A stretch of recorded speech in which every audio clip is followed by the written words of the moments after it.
रवीन्द्रभवन हास्त्री मंत्री अग्रा डॉक्टर मानिक शाहनाव चाजागै पृष्ठा प्रमुख मालायबं पान्डा संजाका आरो फाइमानजाका सालगाबाबाय हास्तीनि मथानि मन्त्री अजय जाम्बुवाल हास्तीनि बारजाव तंनाय बिनोदन सनकल खबे गुबुन आदंर রামপ্রসাদ বাবু এত সুন্দর বলেছেন। এটা সম্ভব হয় এই কারণে যে ভিতর থেকে যে ফিলিংসটা এতদিনের উনি কার্যকর্তা, এর জন্য এটা সম্ভব হয়েছে যে পৃষ্ঠ প্রমুখরা হচ্ছে আমাদের সোলজার এবং সেই সোলজারের মর্যাদা আমরা হয়তোবা কোনো এক জায়গার মধ্যে কিছু খামতি থাকতে পারে, কিন্তু আমি আপনাদের সামনে আজকে বলছি আমি আগামী দিন এই পৃষ্ঠ প্রমুখকে কিভাবে সম্মান দিতে হয় এবং কিভাবে শক্তিশালী করতে হয় আমি অবশ্যই তো দেখব। আমি আবার বলছি, মুখে কিন্তু বলছি, কিন্তু কথাই আমি মানে মুখে বলছি কিন্তু কাজ করিও আমি দেখবো এটা, কারণ really it is inert meanings of the party. তো অনেক জায়গায় অনেক আমাদের সমস্যা থাকবে, এতগুলো লোক একটা ফ্যামিলির মধ্যেও আমরা যদি একসাথে থাকি অনেক সময় মতবিরোধ হয়, কিন্তু আবার আমরা যখন একটা ঘটনা ঘটে, আজকে আমরা ইলেকশন এসছে, তো ইলেকশন কিন্তু একটা উৎসব, আমরা উৎসবের মতো আমরা দেখি। এই উৎসবকে আমাদের সম্পন্ন করতে হবে। সেই সম্পন্ন করতে গেলে আবার আমি দেখি আমার সাথে অনেকে যারা দেখেছি যে অনেক দিন ধরে কাজকর্মে একটু নিজেকে অন্যদিকে সরিয়ে রেখেছে, আমার সাথে যোগাযোগ করছে, দেখেছে যে আমরা সব এক, এখন এই উৎসবে আমরা কেন থাকবো না, কেন মানুষের জন্য আমরা কাজ করবো না, এরা আমার যোগাযোগ করছে। আমি বলছি তুমি ভাই নিশ্চিন্ত থাকো, আমি নিশ্চয়ই দেখবো, আমরা দেখবো, আমি না আমরা সবাই মিলে দেখবো এবং সেইভাবে তার সম্মান দেওয়ার প্রচেষ্টা যা বলুন, যেখানে যা যা দরকার সেগুলো আমরা করব। কিন্তু ইলেকশন আমাদের জিততে হবে। সারা ভারতবর্ষ আমাদের দিকে তাকিয়ে আছে, বিশেষ করে 8 নং বর্দোয়ালির কেন্দ্রের জন্য সবাই তাকিয়ে আছে যে কি অবস্থায় দাঁড়ায়। অনেক ধরনের কানাঘুষা খবর আসে, অনেকে বলছে যে বিরোধী দলের মধ্যে ওরা একসাথে সব হয়ে গেছে, ভোট ট্রান্সফার হবে।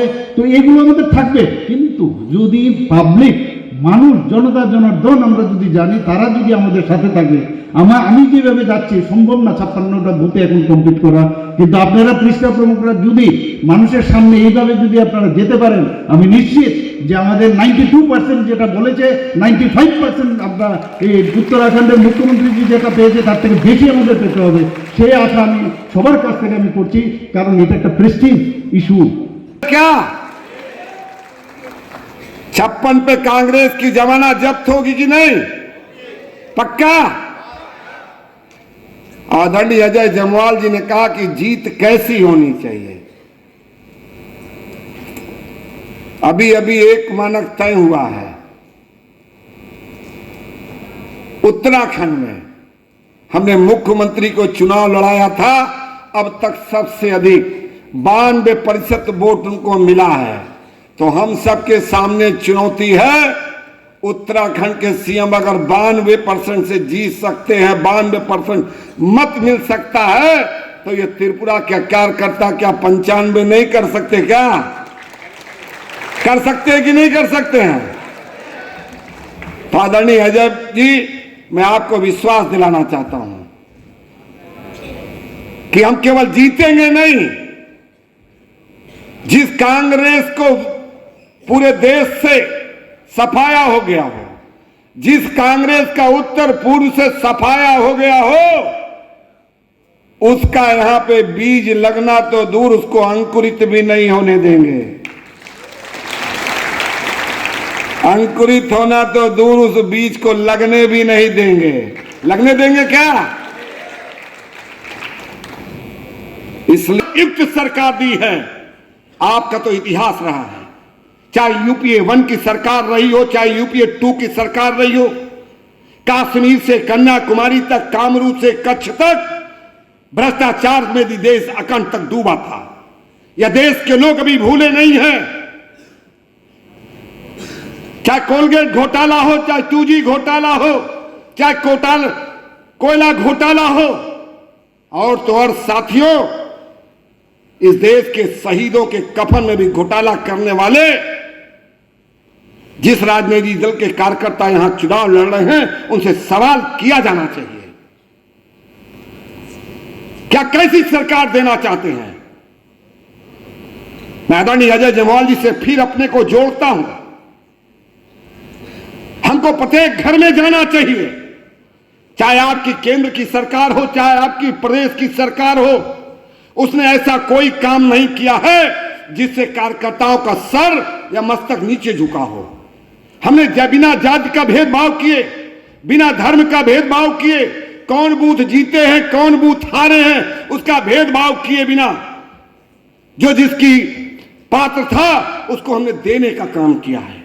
देश में 11 करोड़ से ज्यादा आयुष्मान कार्ड देने की बात हो, 9 करोड़ से ज्यादा शौचालय देने की बात हो, 9 करोड़ से ज्यादा उज्ज्वला गैस कनेक्शन देने की बात हो, 2.5 करोड़ से ज्यादा प्रधानमंत्री आवास देने की बात हो, चाहे 11 करोड़ किसानों को किसान सम्मान निधि देने की बात हो, हमने किसी जात के आधार पे, धर्म के आधार पे, क्षेत्र के आधार पे कौन बूथ जीते हैं कौन बूथ हारे हैं हमने भेदभाव नहीं किया है। पूछा जाना चाहिए,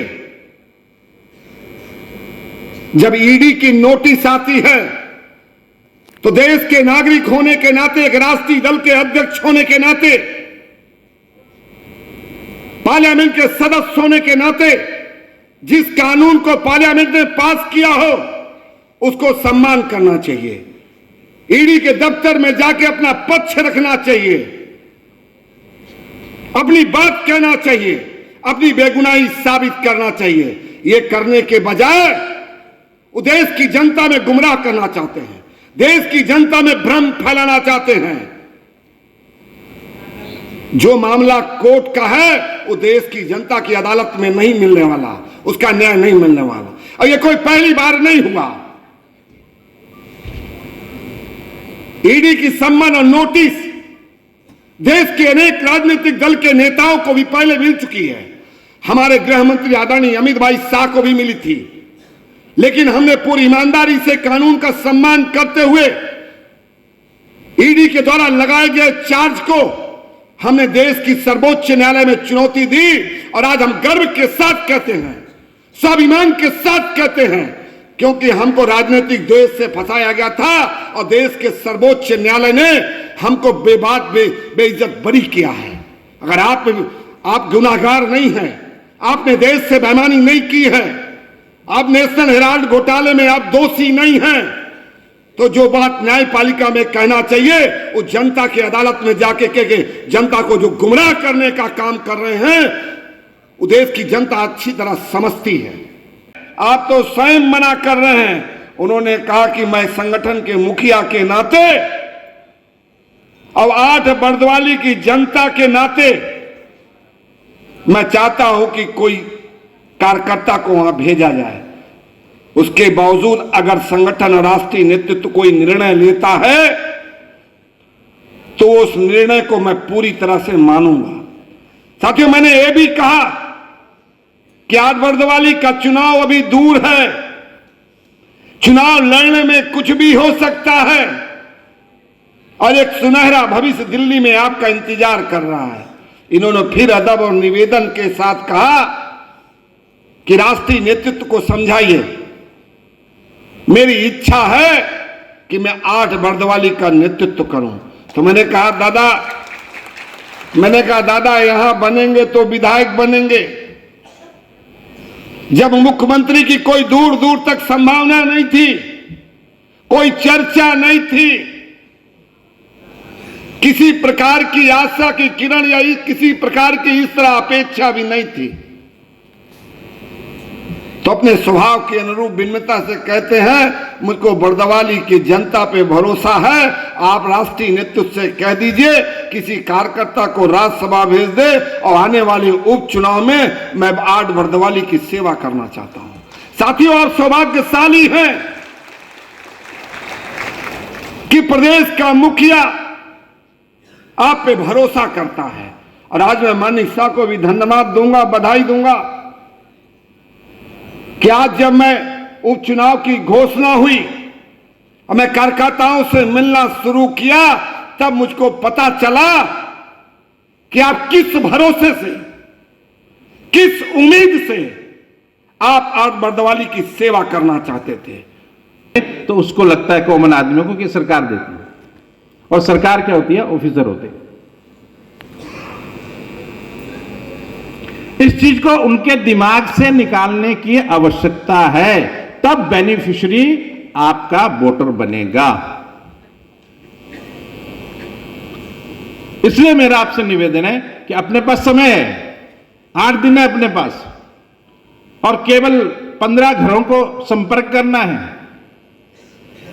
कोई भी प्रश्न प्रमुख अपने 15 घरों को जीतना चाहिए। मुझे 15 घर में 12 वोट चाहिए, 10 वोट चाहिए, ये लक्ष्य बना के चले, और जो 15 के 15 ले आएगा उसको तो इनाम भी पाएगा। तो ये करेंगे कि नहीं करेंगे? सब पन्ना प्रमुख दोनों हाथ खड़ा करके बोले, करेंगे कि नहीं करेंगे? जोर से बोलो, करेंगे। भारत माता की। पिस्टा प्रमुख इस बात का गवाह है, इस बात का प्रमाण है कि आप सही थे, हम लोग गलत थे। आपने जिस भरोसे से, 8 बर्दवाली के कार्यकर्ताओं के भरोसे से आपने जो राष्ट्रीय नेतृत्व को संदेश भेजा था, आज चुनाव के समय हम लोगों के बीच में आदरणीय जयमवाल जी हैं, हम लोगों ने देख लिया कि निश्चित रूप से चाहे 8 बर्दवाली की जनता हो, चाहे त्रिपुरा के लोग हो, निश्चित रूप से आपकी सज्जनता और आपकी ईमानदारी और कर्मठता पे आपका भरोसा करते हैं। इसलिए आपका मैं अभिनंदन करना चाहता हूं, आपको एडवांस में बधाई देना चाहता हूं। साथ ही साथ इस पिस्टा प्रमुख सम्मेलन में हम लोगों के बीच में उपस्थित हम लोगों के अभिभावक, उत्तर पूर्व के संगठन महामंत्री आदरणीय अजय जमवाल जी का भी स्वागत करता हूं। 23 का चुनाव नजदीक है, तो ऐसे राजनीतिक दल से आज पूरा सम्मानित मंच है, मैं बताना चाहता हूं कि उन लोगों को 6 महीना लग गया ये सोचने में, ये समझने में कि किस राजनीतिक दल में जाएं। कई प्रयास किए, शायद आपको जानकारी नहीं होगा क्योंकि आप त्रिपुरा में हैं। हम लोग दिल्ली में बैठते हैं तो पता चलता है, पत्रकार बंधुओं के माध्यम से पता लगता है, पॉलिटिकल पंडित के माध्यमों से पता लगता है। वो लोगों ने सारे दरवाजे खटखटाए, टीएमसी में गए, कांग्रेस में गए, सीपीएम में गए, फिर लौट के आए।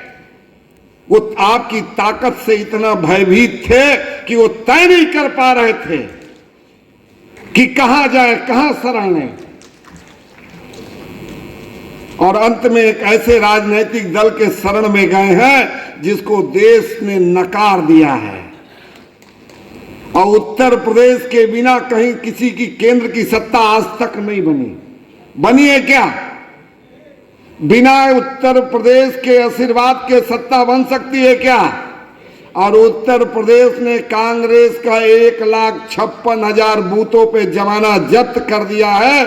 ऐसे राजनीतिक दल का कोई लेवल नहीं है। इसलिए इतने निवेदन करते हुए 7 दिन बचे हैं। दिन में जोड़ेंगे तारीख में तो 7 दिन बचे हैं, लेकिन जिस प्रकार आप दिन रात मेहनत करते हैं उस हिसाब से 14 दिन है। रात में भी मेहनत करेंगे, दिन में भी मेहनत करेंगे और एक ऐसी ऐतिहासिक जीत देंगे, क्योंकि अभी तो इनको 6 महीना लग गया सोचने में कि कहां जाए कहां ना जाए। और जब आप एक बड़ी जीत से चारों सीट जिताने का काम करेंगे तो मुझको नहीं लगता कि 2023 में ये चुनाव भी लड़ेंगे। तो ये सौभाग्य की बात है कि नहीं?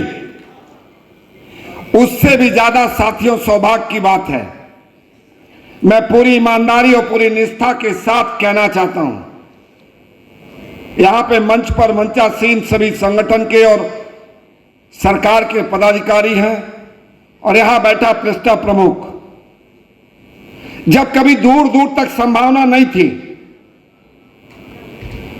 कि डॉक्टर मानिक शाह कभी त्रिपुरा राज्य के मुख्यमंत्री बनेंगे, उसके बावजूद जब एक वक्त आया कि त्रिपुरा राज्य से एक राज्यसभा सांसद को चुनना है, अध्यक्ष के नाते जब उनसे चर्चा की गई